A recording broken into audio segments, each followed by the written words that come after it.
My brothers and sisters, children of the light, as the Apostle Peter calls us in his first epistle.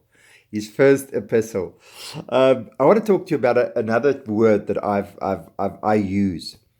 I think I coined it. I haven't heard it otherwise, but that's irrelevant. That I use, and I call that somebody that lives in Pastorville. Pastorville, like a town called Pastorville.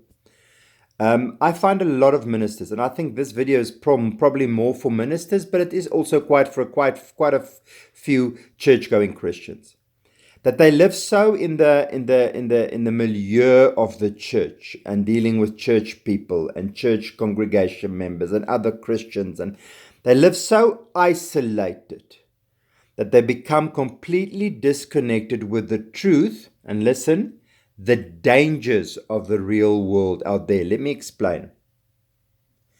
And I'm going to use at the top of my head an example. You have a minister or a Christian in a church, and every day he deals with the church people and the church brothers and sisters. And when he deals with somebody outside the church, it's the head office of the church and fellow ministers and other congregations.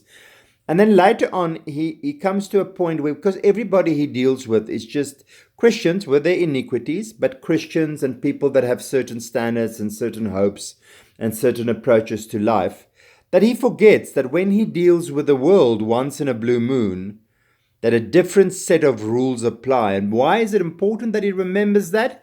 Because if he doesn't remember that the world do things differently, he will not be able to be careful enough for the tactics and the way the world operate not to be to his detriment.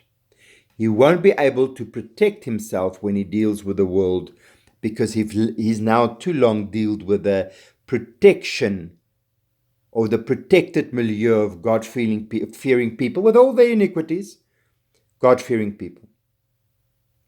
To give you an example, a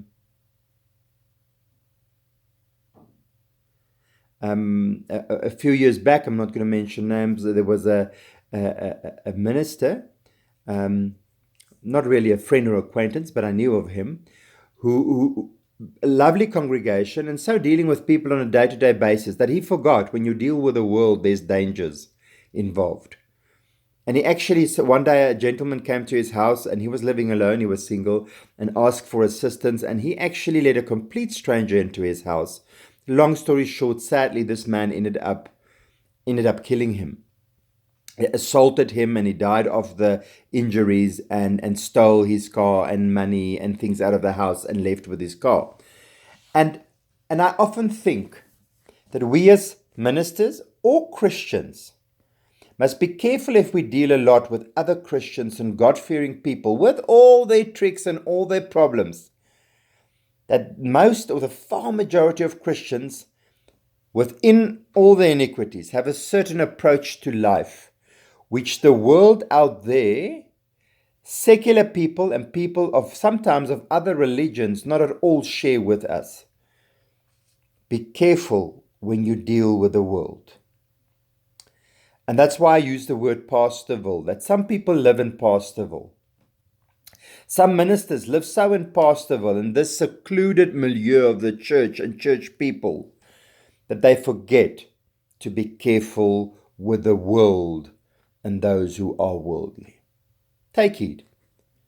If you are fortunate enough to live in a God-fearing community or have a big church, and 98% of your communication and interaction is with God-fearing Christians with all their tricks, be careful. The world is a quite different place, and people of the world and the strategies and the approaches of the world is completely different from our God-fearing way of doing things.